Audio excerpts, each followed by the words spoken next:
Guys, berjumpa kembali dengan Moti di program Bincang Motivi. Minggu lalu Motivi kedatangan tamu para mahasiswa yang baru saja pulang magang asistensi mengajar di daerah Mahakam Hulu dan Mentawai. Dan ternyata dalam rangka Merdeka Belajar ini para mahasiswa banyak yang tidak hanya mengajar, praktek mengajar, magang mengajar di sekolah-sekolah, tetapi juga mereka disebar kemana-mana ke tempat-tempat yang di luar lingkungan sekolah, antara lain ke dunia industri, ke juga dunia pertanian, dan ada juga di tempat-tempat kerajinan di Yogyakarta ini. Nah, kali ini Motivi kedatangan dua orang tamu juga mahasiswa saya juga dari program studi pendidikan guru sekolah dasar Universitas Sanata Dharma. Mereka magang di rumah batik tulis. Nah, bagaimana pengalaman mereka kita dengarkan, kita kulik pengalaman mereka. Bersama saya ada Yohana dan Dela. Selamat siang. Selamat siang Romo. Gimana kabar kalian? Luar biasa. Luar biasa ya. Wah, ini sudah lama, ini long time no see di kampus ini. Iya. Kalian berapa lama di magang? 3 bulan. 3 bulan ya di rumah batik ya, di rumahnya Pak Wawan itu di Joglo Balai Agung Cendana ya, dan kalian belajar membatik di situ ya. Iya. Baik, nanti kita cerita-cerita, tetapi sebelum itu Yohana dan Dela kenalan dulu. Oke. Dari mana asalnya, nama dari mana asalnya, sekarang semester berapa, dan kemarin magang di mana? Silakan. Baik, perkenalkan, nama saya Yohana Dikati Hardaningsih. Saya biasa dipanggil Hana.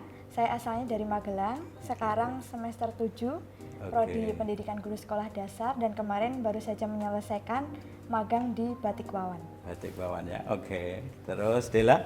Oke, halo semuanya, nama saya Elizabeth Novencia Dela Sevani, biasanya dipanggil Dela, asalnya dari Sawangan, Magelang.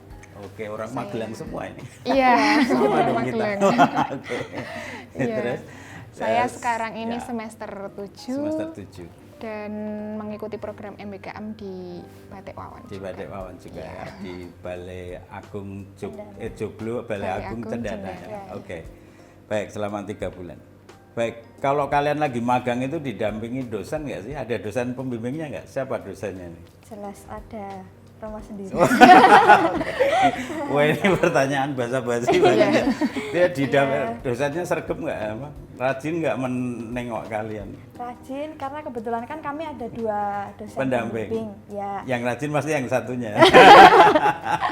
Ada Romo Murti dan Pak Wahana. Pak Wahana. Ya. Beliau juga sering menengok kami ya. Saya yang jarang kayaknya. Baik guys, ini mahasiswa yang saya dampingi yang mereka magang di batik ya, mereka batik. Saya itu membayangkan, ini bukan dalam rangka KKN, tapi saya melihat mereka itu dulu ya waktu mau berangkat tuh takut-takut, kelihatan anak-anak banget gitu ya. Tapi sekarang setelah keluar 3 bulan dari sana itu kayak mereka mengalami perkembangan hidup yang makin dewasa kayaknya itu. Saya membayangkan kalian itu seperti pembatik-pembatik zaman dulu, metucu semua. Karena kerap meniup malam itu ya. Ya, lalu tapi baik, nanti itu yang akan kita ceritakan ya. Baik, sekarang yang saya kira perlu diterangkan tempat kalian magang itu di mana tempatnya ya, silakan diceritakan. Ya, jadi kami itu magang di namanya Joglo Balai Agung Cendana, dan itu ada di daerah Semaki, di dekat Jalan Kusumanegara. Itu memang agak masuk gang, jadi kalau dari jalan itu nggak kelihatan, Romo. Nggak kelihatan ya, itu di Semaki gede ya? Iya. Joglo Agung, oke ya. Itu selama berapa lama? 3 bulan. 3 bulan ya, 3 bulan belajar di situ. Nah, mentornya siapa nih? Kebetulan namanya Pak Wawan. Pak Wawan ya. Dia yang punya itu ya. Iya, yang memang punya kursus batik itu. Kursus batik ya. Oke. Beliau sudah menekuni batik itu sekitar 18 tahun.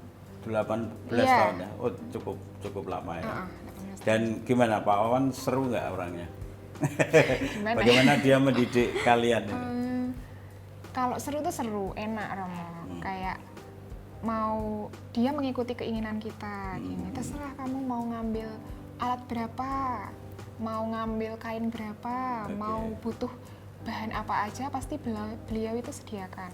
Tapi yang penting kamu kalau dikasih tugas ya harus menyelesaikan. Menyelesaikan, jadi dibebaskan tapi punya tanggung jawab. Gitu. Wah, ini mentor yang bagus ya, mentor yang memerdekakan kamu, membuat kalian semua ini kreatif tapi juga harus tanggung jawab ya.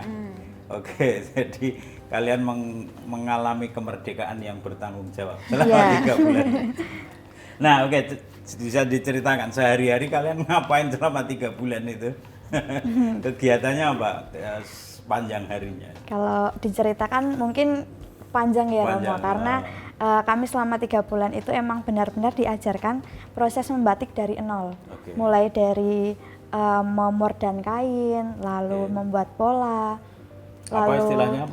Mordan. Mordan itu apa? Dijelaskan supaya mordan pemirsanya ngerti ini. Mordan itu membersihkan kain. Jadi kan kalau kain baru itu masih kotor gitu ya Romo. Nah, itu dicuci pakai tawas dan soda abu. Nanti waktu kita cuci itu kalau dipegang kainnya agak apa ya?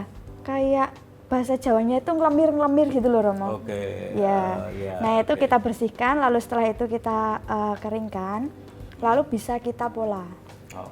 Ya, setelah kita pola, lalu kita mulai mencanting, dan setelah mencanting kita pewarnaan yang pertama.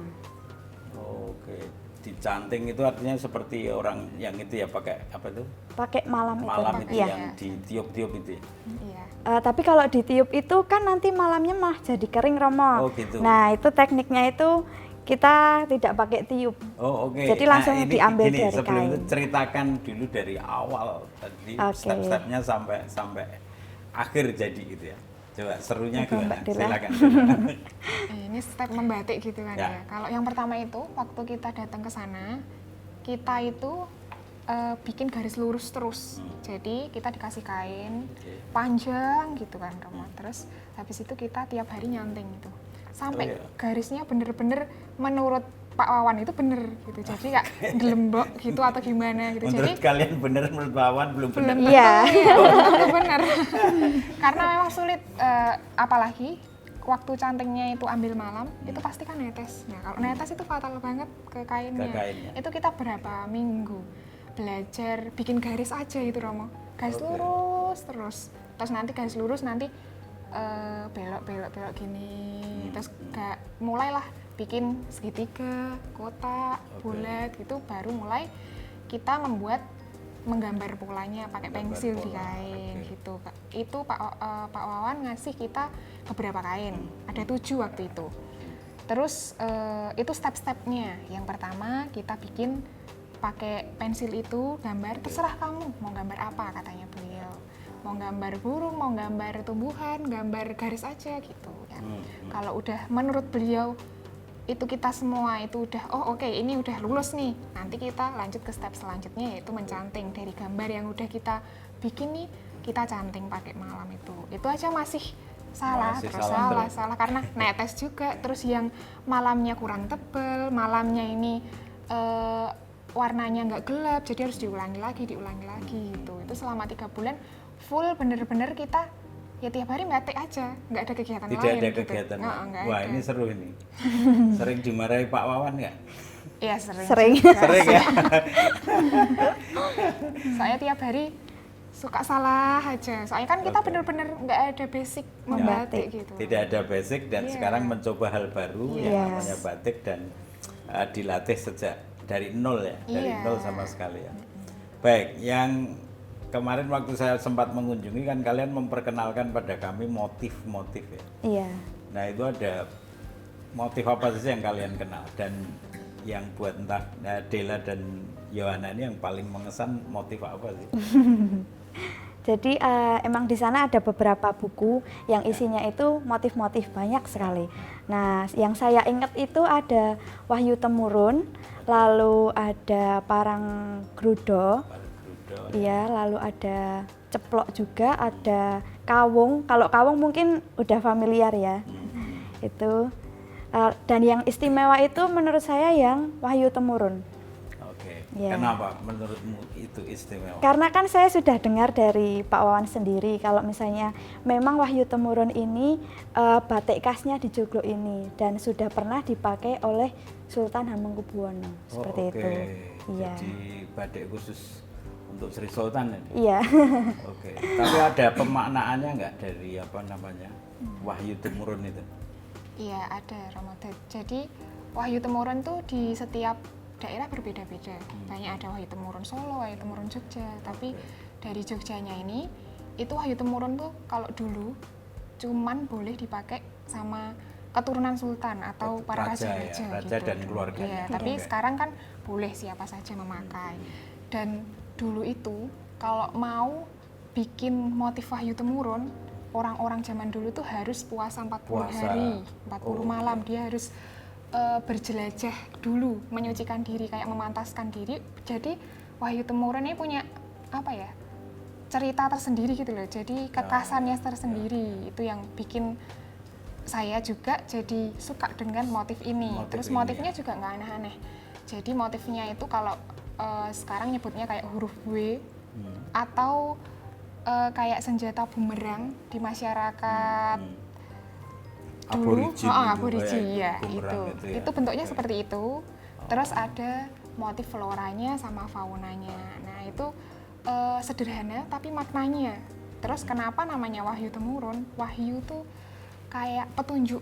Petunjuk ya. Iya, wahyu. Kalau temurun itu turun. Jadi itu tuh petunjuk dari Tuhan. Terus kita berharap pada petunjuk Tuhan. Jadi artinya itu ya kita hidup menurut petunjuk Tuhan gitu. Jadi maknanya. Oke. Ya. Wah ini nganu ya, berarti ini kain yang tidak sembarangan. Iya. Iya. Ada apa namanya? Ya wahyunya tadi itu ya yang turun. Dan apalagi kalau di apa ya? Menurut cerita kalian tadi kan ini harus pakai puasa. Pakai laku istilahnya kalau orang Jawa selama 40 hari. Itu nanti makainya nganu ya.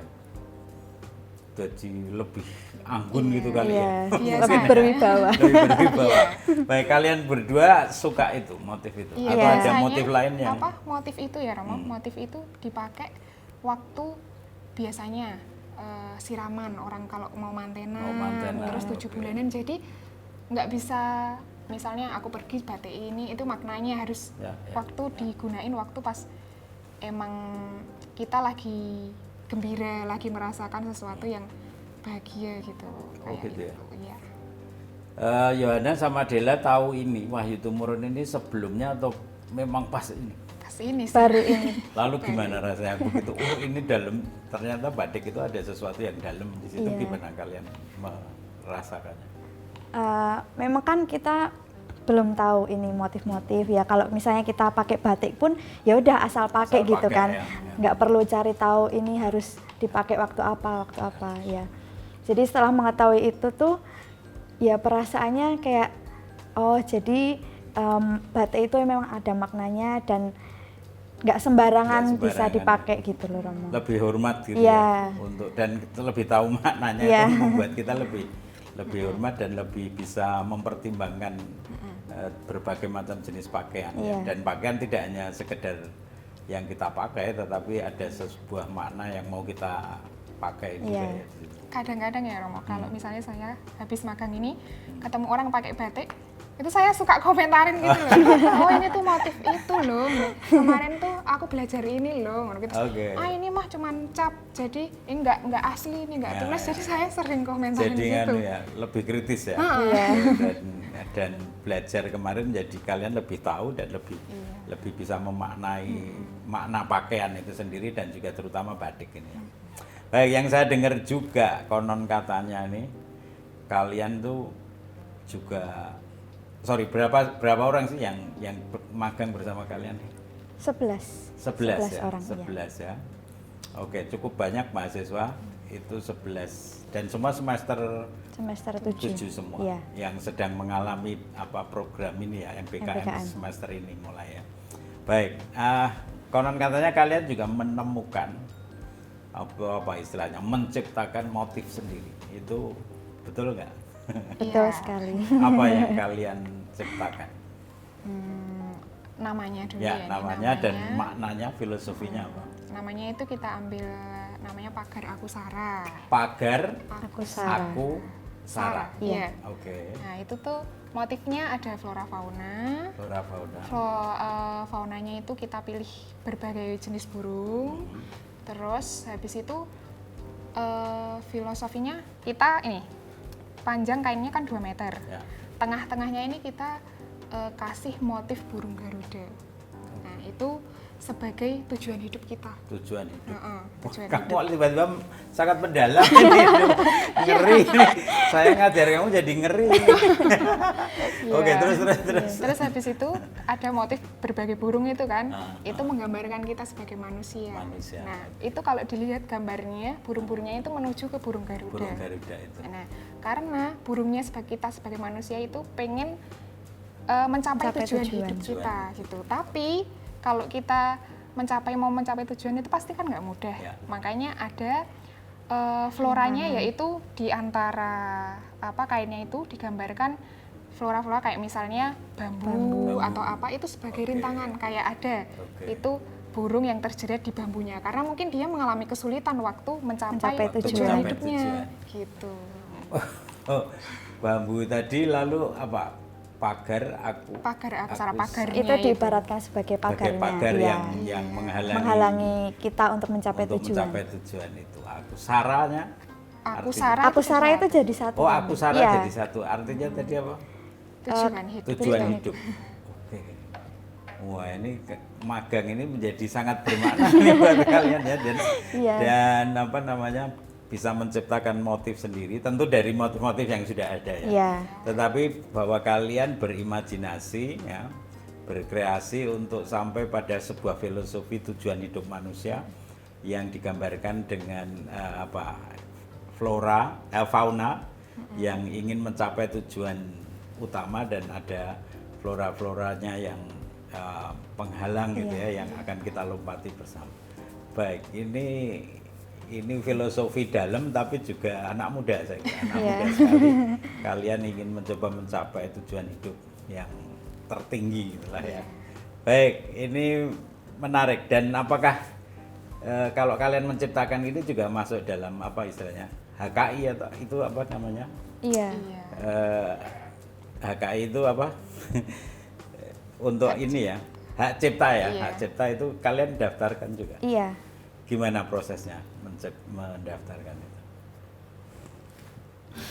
Kemarin sudah sampai ke HKI juga toh? Sudah diserahkan. Sudah ke diserahkan sana. Iya. dari Sanata Dharma. Iya, di sana Oke. Dharma. Dan lalu mendapat apa di situ?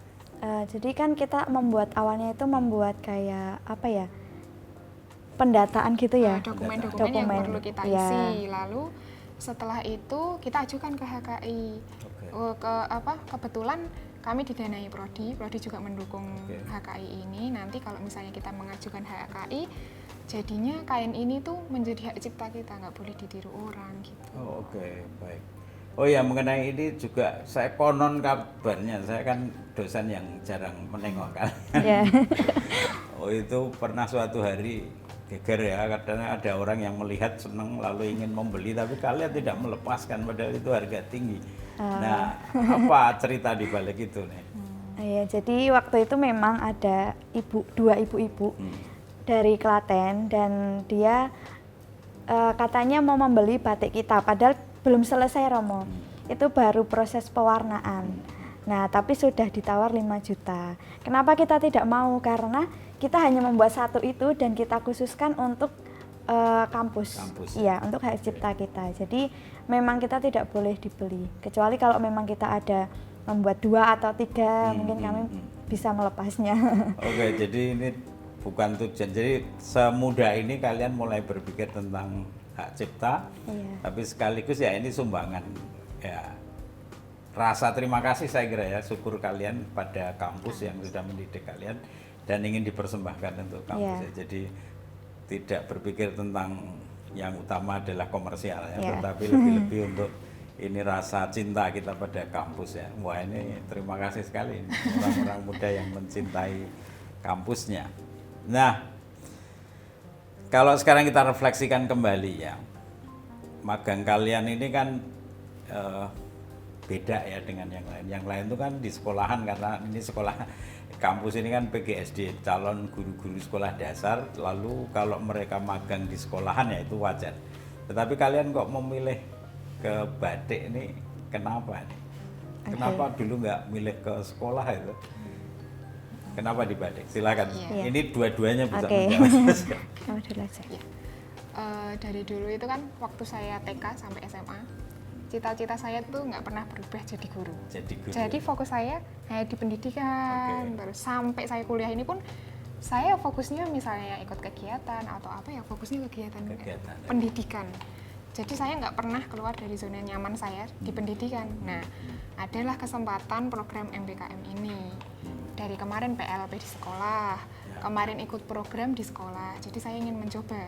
Saya masuk akhirnya kok keterima di Batik Wawan lah gitu. Terus waktu pertama kali mengikuti program ini kaget gitu dengan di dunia pendidikan orang-orangnya ya seperti itu. Tapi setelah saya keluar ternyata lebih menantang, lebih berbeda. Terus apalagi sifat-sifat orang di luar itu saya jadi lebih kenal. Oh gini ya, apalagi seorang Pak Wawan gitu. Jadi saya lebih tahu ada ya orang kayak gini gitu. Baik, jadi ada pengalaman pengalaman apa wow gitu karena berjumpa dengan manusia lain, berjumpa dengan orang lain. Selama ini kan kita ada di lindungan pendidikan ya. Kita ketemu dari TK sampai mahasiswa itu ketemu guru dengan model yang sama. Lalu ya lingkungan ya sekitar itu saja yang tadi disebut adalah zona aman ya.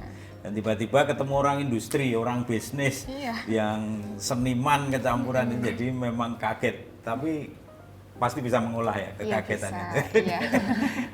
Kalau Ana gimana? Kalau saya beda dengan Dela. Kalau Dela kan memang dari awal pengen jadi guru. Kalau saya itu dari dulu memang belum ada niat untuk menjadi guru, Romo. Dan waktu ada presentasi tentang MBKM kemarin kan sempat ada dosen bilang kalau misalnya kamu belum ada jiwa guru, kamu nggak mau PLP atau belum siap mengajar, kamu bisa masuk ke dunia yang lain seperti yang misalnya minat kamu di apa sih kayak gitu. Kalau saya kan memang senang seni, Romo, jadinya saya ya udah mencoba untuk masuk ke Batik Wawan ini karena kan selama ini yang saya tekuni seperti seni musik dan tari, dan untuk seni rupa itu saya belum terlalu mengerti, dan akhirnya saya mencoba mendaftar di Batik Wawan dan keterima gitu. Jadi dua-duanya sebenarnya berkonsep pendidik gitu. Seorang seniman pun mendidik yang generasi lebih muda soal seni, sementara Dela ini memang sudah sejak kecil memang pengen jadi guru ya. Dan yang menarik dari pengalaman kalian kan perjumpaan dengan orang di luar dunia pendidikan itu justru seperti melihat pendidikan dari luar ya. Dan ternyata itu lebih memperkaya pengalaman kalian ya. Baik, ini seru nih. Nah, pertanyaan yang hampir mirip, apa yang selama 3 bulan ini magang ini yang paling membuka mata kalian dua-duanya ini, yang ternyata ini ternyata gitu ya, pengalaman yang paling menyentuh, paling mengesan, paling membuka mata, yang membuat kalian sungguh menemukan sesuatu yang beda dan ini yang saya cari gitu. Siapa dulu? Yohana, silakan. Kalau dari saya yang menarik itu di batik tulis ini kreativitas, Romo. Kreativitas. Iya. Kenapa harga batik tulis itu lebih mahal? Karena memang prosesnya lama dan itu sulit. Iya. Jadi kan dari proses mulai mempola sampai dengan fiksasi ataupun melorot itu, kami itu kemarin memerlukan waktu 1,5 bulan. Itu saja dikerjakan oleh 11 orang. Bagaimana kalau misalnya kita kerjakan sendiri? Apa nggak berbulan-bulan gitu, Romo? Nah, jadi yang bikin saya tertarik itu ya kreativitas itu. Kita didorong untuk mempunyai imajinasi yang tinggi untuk menuangkan kreativitas kita di dalam gambar dan di dalam batik itu. Dan kalau misalnya kita menekuni itu bisa jadi penghasilan buat kita ke depannya. Kalau misalnya kita udah menikah nih, terus suami kita kerja, kita masa mau lontang-lantung aja di rumah kan nggak mungkin ya, Romo. Nah, kita Oh iya, dulu waktu kuliah aku dapat pelajaran ini, mungkin kita bisa membuka kayak kursus batik atau kita membuat batik sendiri kayak gitu. Oke, kalau Dela gimana Del? Kalau saya sih ya kayak tadi masih sampai sekarang masih mencerna orang-orang di luar itu loh kayak oh ternyata nggak semua orang tuh sama. Iya. Kayak gini. Ternyata di luar sana ada yang berpandangan tentang khususnya pendidikan itu berbeda. Berbeda, ya. Jadi aku masih di sini-sini aja ya ternyata gitu. Ya. Jadi sekarang mau kenal-kenal banyak-banyak biar orang gimana sih orang-orang berpandangan tentang sesuatu Tentang gitu. sesuatu, Jadi ya. lebih ingin tahu gitu. Terus habis itu saya lebih bisa menghargai kayak tadi prosesnya kan lama. Batik itu lama. Jadi saya dulu pakai batik ya pakai aja gitu. Kalau sekarang lebih ini tuh buatnya tuh susah loh. Jadi aku harus menghargai ini karena ini tuh buatnya rumit gitu. Ini tuh nggak sembarangan orang bisa buat gitu. Jadi lebih menghargai, lebih memaknai apa yang aku punya dan orang lain punya. Baik, sebelum pertanyaan-pertanyaan akhir saya jadi teringat nih. Tadi istilahnya itu ternyata banyak ya di batik. Iya. Yang pertama tadi kita ngomong apa tadi? Mordan. Mordan. Ya. Lalu fiksasi. Fiksasi. Wah, itu apa sih? Jelaskan istilah-istilah yang unik itu supaya saya ngerti. Istilah yang unik Terus itu tadi apa melorot, melorot, dan nah ya. itu apa? Kalau yang kita tuh unik ngertinya melorot. Tapi itu beda ya Romo. Jadi yang mungkin yang asing itu mordan. Mordan. Fiksasi. Tadi membersihkan ya, dia membersihkan kain yang baru. Nah, terus Fiksasi fiksasi lalu itu apa? melorot. Nah, jadi fiksasi ini penguncian warna Romo. Oh, oke. Jadi setelah kita warna menggunakan pewarna alami itu kita ada kayak secang, mahoni, terus apa lagi ya? Tinggi, terus jambal gitu-gitu. Kita masak, lalu setelah kita warna kita celupkan selama 10 kali. 10 kali. Ya, lalu kita fiksasi. Dan fiksasi itu ada 3 macam. Oke. Itu ada kapur, ada tawas, dan ada tunjung. Nah, tujuan dari fiksasi ini itu tujuannya mengunci warna agar kalau misalnya kita cuci beberapa kali itu nggak luntur warnanya gitu. Oh, oke. Jadi dikunci Iya, juga. dikunci. Terus melorot tadi apa? Ya, melorot. Kalau melorot itu di akhir ya kalau udah selesai mewarna, udah selesai fiksasi, itu kita bisa pakai air mendidih aja atau air mendidihnya itu kita kasih soda abu. Tapi itu benar-benar kita tunggu sampai mendidih. Baru setelah mendidih, kainnya itu kita masukkan. Terus kita pakai kayu, itu diangkat, dicelupin lagi sampai malamnya, cantingannya kita itu benar-benar hilang. Jadi fungsinya itu ya menghilangkan si malamnya itu, biar nanti motifnya kelihatan. Ya. Melorotnya itu melorot dari kainnya. Malamnya itu ya. Baik. Nah, tadi proses yang juga sudah orang mungkin sudah dengar tapi belum kita jelaskan dengan nyanting. Nyanting itu proses mengambil malamnya atau proses nyebulnya atau proses apa gitu. Dan tadi dijelaskan juga tidak pakai nyebul, terus pakai apa gitu. Coba dijelaskan. Oke. Kalau mencanting itu proses ini ya menggambar tapi menggunakan malam. Menggunakan malam ya. itu nyanting. Iya, kan awalnya kita sudah menggambar menggunakan pensil ya Romo. Nah, itu ada malam yang dipanaskan, lalu kita pakai canting kita ambil dan kita gambarkan di pola yang sudah kita gambar.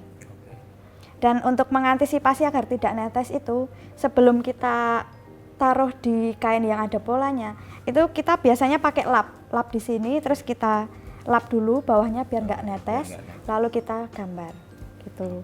Dan ngambil malamnya itu jangan terlalu banyak karena resiko untuk netesnya itu lebih besar. Terus tadi dikatakan kan kita kalau ingat tuh dulu simbol-simbol itu nyebul gitu ya. Kalian apa? Tidak disebul itu terus gimana? Karena kalau misalnya malam nih diangkat aja, udah diangkat, kalau nggak segera dikasih kain, itu dia bakal langsung beku atau apa ya?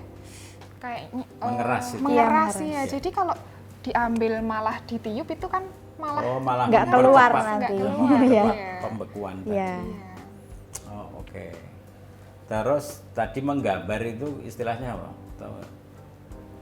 Jadi kan sudah ada pola lalu digambar di kain lah ya. Iya. Iya. Istilahnya setahu saya ngeblat. Oh, Apakah kita istilahnya apa? nggak ngeblat Romo. Apa? Kalau ngeblat kan kita misalnya atasnya kita gambar, terus bawahnya kain. kain, Atau sebaliknya. Nah, itu kita cuma lihat gambarnya di sini, kita gambar di sini. Oh, gitu. Meniru lah Meniru istilahnya, ya? bukan Meniru, ngeblat bukan ya. ngeblat ya. Tapi bisa juga sesuai kreativitas kita itu tadi. Oh, oke, baik. Terima kasih. Nah, ini dengan belajar membatik ini dan kalian ada di wilayah pendidikan ya. Sekarang ini toh masih mahasiswa dan masih semester 7. Apa yang kira-kira dengan magang membatik ini yang bisa kalian sumbangkan untuk pendidikan di negeri ini? Wah, negeri ini. Keren kan? Iya. Kalau saya sih memang fokusnya karena pengen jadi guru, jadi pengen menerapkan hal apa yang saya dapat itu ya kepada anak didik saya. Kayak beberapa waktu yang lalu kita sempat implementasi juga di sekolah-sekolah gitu kan, dan saya mengajari batik di salah satu sekolah di Magelang waktu itu. Nah, dan sekarang ini kurikulum Merdeka ini juga mengharuskan ada pembelajaran batik. Jadi siswanya juga harus mahir gimana menggambar, mencanting, sampai mewarnai, sampai kainnya jadi. Jadi saya beruntung banget nih sekarang udah punya bekal untuk nanti saya menjadi guru. Menjadi gitu. guru. Iya. Baik. Apa Yohana nih? Nah, kalau saya hampir mirip sih. Saya lebih ke menularkan ilmu atau skill saya yang sudah saya dapat di Batik Wawan ini kepada murid-murid saya. Sama juga saya sudah implementasi kemarin di SD Sengkan. Oh, okay. Itu kebetulan di sana juga ada ekstra membatik. Dan beberapa siswanya itu sudah bisa mencanting, tapi ada juga yang belum bisa. Dari situ kan saya bisa mengajarkan gimana caranya mencanting yang benar dan menggambar pola gitu-gitu. Oke, baik. Jadi bisa belajar dan ngajari ya untuk yang generasi lebih muda. Baik, ini yang terakhir. Kalau kalian merasakan bahwa magang di tempat batik tulis ini sebagai pengalaman yang saya sebut ya penuh rahmat ya. Bersyukur karena banyak pengalaman yang positif yang diterima. Kalian ingin mengucapkan terima kasih pada siapa? Bisa ke kamera yang ini. Nah, silakan. Kalau saya sendiri, yang pasti sama Kementerian Pendidikan dan Universitas Sanata Dharma. Karena tanpa program ini tuh saya nggak bisa ada di sini sampai sekarang. Kayak kalau nggak ada perubahan kurikulum yang mengadakan banyak program, itu saya juga pasti nggak akan mengikuti ini. Yang terutama kampus yang bisa menerima, ada program dari pemerintah, kampus menerima dan menjalankan. Jadi saya berterima kasih kepada Universitas Sanata Dharma yang pastinya memberikan kesempatan kepada seluruh mahasiswa, nggak hanya semester 7. Dan juga kepada keluarga saya, karena setiap apa kegiatan yang saya berikan, apa yang saya ikuti itu selalu didukung, apapun itu. Jadi misalnya ikut apa, ya tanpa jangan atau apa, biar saya merasakan resikonya sendiri gitu. Jadi terutama terima kasih pada diri saya sendiri, sudah sampai ada di sini, sampai di titik ini, bisa mengikuti program MBKM, bisa mempelajari banyak hal, bisa ikut dan terjun di berbagai bidang sampai saat ini. Oke, Yohana? Oke, kalau saya tentunya yang pertama terima kasih kepada Tuhan ya. Karena kan sudah memberikan kesempatan saya untuk mencoba hal-hal baru. Lalu yang kedua kepada universitas dan prodi, karena juga sudah memberikan kesempatan juga untuk terjun ke dunia bisnis. Lalu tak lupa kepada dosen-dosen juga. Lalu kepada orang tua, keluarga dan kerabat yang selalu mendukung saya tentunya. Dan kepada diri saya sendiri yang sudah mau berjuang sampai saat ini. Dan love you pokoknya. Tambahan satu lagi. Terima kasih pada Pak Wawan yang sudah membimbing. Wawan, jangan lupa kita beri tepuk tangan Pak Wawan. Baik, saya juga berterima kasih pada Pak Wawan ya, meskipun saya jarang ketemu, tetapi kami sering ngobrol dan dikirimi gambar-gambar waktu kalian batik. Pak Wawan, terima kasih sudah berkenan menerima teman-teman mahasiswa dan semoga ini pengalaman yang sangat berharga buat mereka. Terima kasih sudah mendampingi selama 3 bulan dan pasti mereka bukan anak-anak yang manis-manis saja tapi pasti bikin repot ya. Terima kasih sekaligus mohon maaf. Oke. Baik, oke guys, terima kasih ya Della dan Yohana sudah ngobrol-ngobrol di MoTV dan saya kira pengalaman ini akan menarik dan berguna untuk banyak orang. Saya pamitan dulu ya. Iya. Guys, itu tadi obrolan saya bersama Della dan Yohana. Mereka adalah mahasiswa magang di tempat rumah batik dan mereka selama 3 bulan dan hanya membatik, mengalami sebuah proses panjang bagaimana membuat batik yang bagus, yang indah. Tentu mereka menjadi lebih dewasa sekarang dan lebih mengalami hidup itu secara bermakna melalui perjumpaan dengan banyak orang, terutama orang-orang yang istimewa seperti Pak Wawan dan seperti para pejuang batik di negeri ini, yang salah satunya ini Pak Wawan yang mereka tinggal di sana. Dan tentu akan banyak rahmat, yang banyak hal yang saya kira menjadi berguna untuk dunia pendidikan di negeri ini. Terima kasih dan sampai jumpa di lain kesempatan.